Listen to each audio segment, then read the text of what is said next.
All right, today I am making a version of my cable tie mask that I came up with, but I've been asked to do a demo with a elastic to be like the way a surgeon wears his mask, with the elastic going behind the neck and up on top of the head. So I do have a detailed videos of making them just regular with elastics on the side to go over your ears, but this one I'm going to do it with the elastic going over your head. So if you need a more detailed sewing one, you can check them out on my SuperLynnify YouTube channel. But anyway, so in this case we're using the 10 1/4 inch plate template, but I am doing a pattern. So I used cut my circle out and took one of the quarters to measure out and place mine. So I have the owls that are going to be on the front of my mask, and then the gray is going to be the inside of my mask. We need cable ties. I just get them at Walmart. They're a 14-inch cable, which works well for this size mask because one cable will do the whole mask. And then we're going to use a elastic. I'm trying a 3/8 braided elastic, and we'll put that in and see how it works. So I've already got the material cut out. So I'm just gonna sew my mask together. So I'm taking these two and I'm going to put the right sides together, as well as I will do that also with this. And then on both pieces, what we want to do is start at the one side here and sew all the way along here with a 1/4 inch seam allowance, and I'll do that on both pieces. Now that I have these two pieces sewn along the seam here, I'm going to open them up. And basically, I'm just going to sew them together. So I'm going to match this corner. I always do one side at a time. So you want to go ahead and pin here.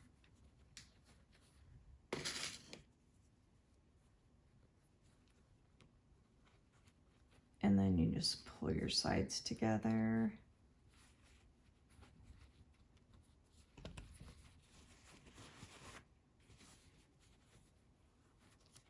Put a pin here. I basically do 3 pins per side. And then I'm going to bring this together. Pin there.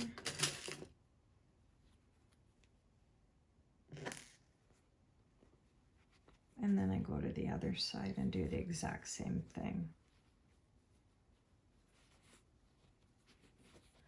All right.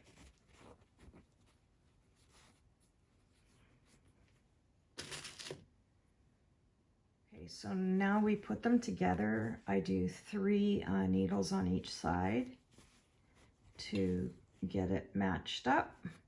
And then we're just gonna sew it. So you have to keep one end open to pull the material back right side out. So you want to leave about 1 inch from here. I'll start here. I do a back and forward stitch so it secures it more, that when I put my finger in, it's not going to tear the hole open more. And I just do a 1/4 inch all the way around. Just keep going right over the seam there, all the way down to the end. Well, not all the way, leave a little bit, pivot it, and then just do the same thing. Then just do the same thing along here. And again, leave 1 inch at the end and do a back and a forward stitch. All right, I went ahead and took all the pins out of that. Now what I like to do, because you are sewing right across the seam there, I don't flatten it out or anything. But what I like to do is take my scissors and just kind of cut across, not too close to the stitch, but just to take the bulk of that out. And again, I turn it around and do it on this side. So not too close to your stitch, but just enough to take some of that bulk out. And then the side that I did that goes all the way around, I just like to cut that. And again, not too close, but again, just taking some of the bulk out there. So what you're going to do is this end that we left open, you're going to put your finger in there. You're going to go all the way to the end here with your index finger, and then you're going to grab it with your thumb, put them together, and then all you do is flip it over and push it outside there and pull it through. Voila. And then what I like to do is I'll put my finger back in and I just run it along the seams just to make sure I got the end all the way out and that it's just kind of pushing that seam out. And I do that on both sides. Okay, now that we have it all sewn around in there, what I'm going to do is press it with the iron. I just kind of make sure on this side I get that seam, and then here too I'll just kind of make sure that seam pulls out there. All right, and then I just put the mask down and press it. I start in the middle and kind of go out like a window washer there, and then I'll kind of iron up on the edges there, and then I go over. And I just iron the wrong side because it shapes the mask to where I want it. All right, now that I have that all pressed, we're going to do the elastic. So in this case, we're going to cut a 26-inch piece of elastic. Okay, so all we're going to do is I just fold a tiny bit of the tip over there, and then I'm going to put the elastic in. And I haven't sewn the elastic in a complete circle yet. I'm going to do this part first. So then I just want to fold it over that elastic just to come to the other side there. Unique to my mask is I do use cable ties to give it structure inside so you can kind of breathe better. At least I find it does. So what I want to do is, I'm just going to get that elastic out of the way. What I want to do is I want to go halfway in there and put my cable tie. So in order to do that, I'm going to start sewing just off the this piece of fabric here. I'm going to come across that back stitch, go forward again, and I kind of just walk my needle by turning the knob, and because I don't want to hit that cable tie sewing, it'll bend your needle. So once you feel yourself get right to that edge and your next stitch is going to come on top of there, you want to lift your lever foot on your sewing machine and then kind of guide your fabric through and push it so that now you can bring your needle directly down on the other side of that. Then I continue to sew over here, do a back stitch over that again, come forward, and that way I've made my slot there to put my cable in. So I'm going to take it to the sewing machine and do that. Okay, so now you can see I've sewn across here, and this has created my pocket for putting my cable tie in on the one side. So now we're just going to turn it over and repeat on this side. Okay, so we now have both of those areas for the elastic sewn. So now we're going to do basically the pocket for the cable ties to run the length this way. So all I do is I just fold it over. A lot of this mask is by sight. You got to consider your elastic's going to come out there. So basically it's usually about 3/4 of an inch if you want to measure it. I tend to just do it by look as to how it comes across. Now, just because this is 3/4 there, you're basically flattening it down the sides over, and that's where you're going to sew. It doesn't all come down 3/4 there. So you can put the cable tie in there if you need it to mark it. But basically, you can tell by this, you're just going to come right over to the edge here. So we start here, sew across. right to their pivot, we're going to come up.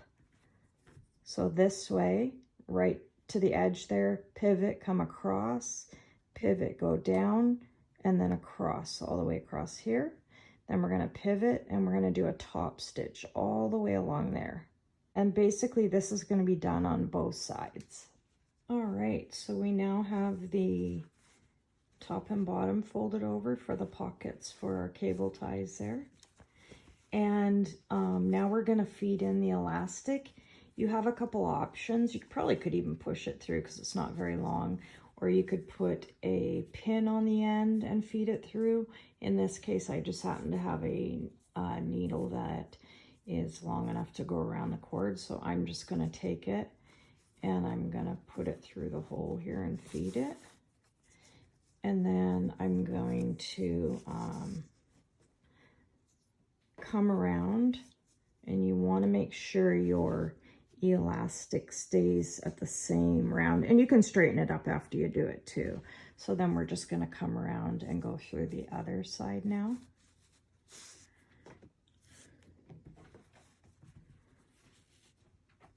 And then making sure it does stay flat, and then you're going to sew it together. So I'm just going to run the sewing machine just over the edge there, overlapping it about 1/2 inch, but just to secure it down here. All right, so just to overlap it a 1/2 inch there, I'm going to carefully put in a pin on it, just so that I can get it under my presser foot and sew it. But as soon as I start the stitch, I'll pull it out. Okay, so I went ahead and sewed it. I just kind of went around in a square, then did an angle across, came over, angle across that way just to make it secure. So now we're going to put the cable ties in. All right, so I have my whole cable tie here. So basically what I'm going to do, you always want to make sure smooth sides up. It forms better as a bend. If you do this side up, the serrated edge there, it tends to want to pop up because it's more natural that way. So what I start with is the top. So I just put my cable in all the way till it pushes through. Then I turn my mask, and I want to cause enough force to stretch the material out. So see how it's tight in there and it's making it a tighter thing. Then I actually use cuticle cutters, but you can use scissors. They have to be kind of strong though. And then what you want to do is you want to cut it right below where your stitching is. So I just come down a bit and cut it, and then I take it and put it in that side and pop it down through. So the second thing I want to do is my side seams. So again, I always start with that, and then I like to smooth side up, just come underneath that.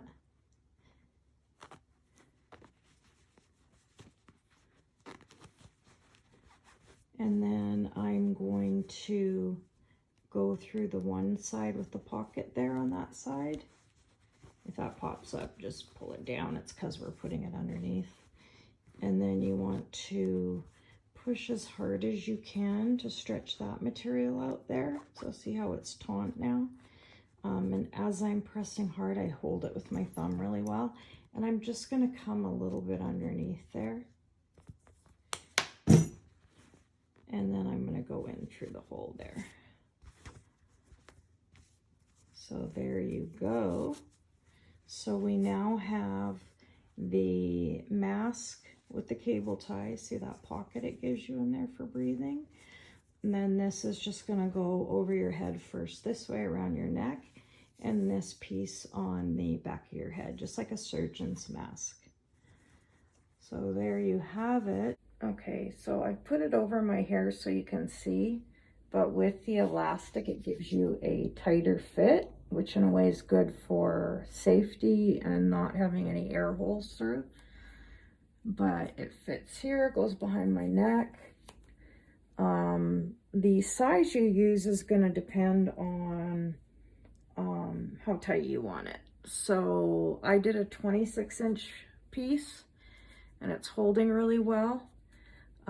You could go looser, and it's kind of something you're gonna have to trial and error to see what you think. And I probably would use a black elastic instead. But the other thing you could also do is we could also do a tie-up mask for the same idea. So let's look at that here. Okay, so you could get anything you want to tie with. I went ahead and went to the store and bought a shoelace because I figured they're well worn. It has the tips so they won't unravel. And so I went out and bought a 45-inch shoelace, which obviously is going to be very big, but I wanted room to tie. So in this case, you've already got the ends. So if you chose to do something different, you would just again use a pin to pull it through. So I'm going to go ahead and feed the lace through. Be a little easier if I take my tie back out and then I'll just put it back in. So you can use that tip to just feed it through. And you're going to want your solid loop being at the bottom. So you're going to do this from the bottom up. All right, so keep it flat as you go around and come up on this other side. And I'm just feeding it with that edge. And then I'll pull it through there. And now this can go over your and behind your neck. And this you can just take and tie behind your head and you've got a laced mask. So that's another option if you prefer that. So it's kind of fun. You have options here that you can try. So give it a try, see which way you like it. I think we're going to be into wearing the masks a little bit longer, unfortunately. So we might as well get comfortable and enjoy them. Comment, questions, just let me know. Thanks for watching.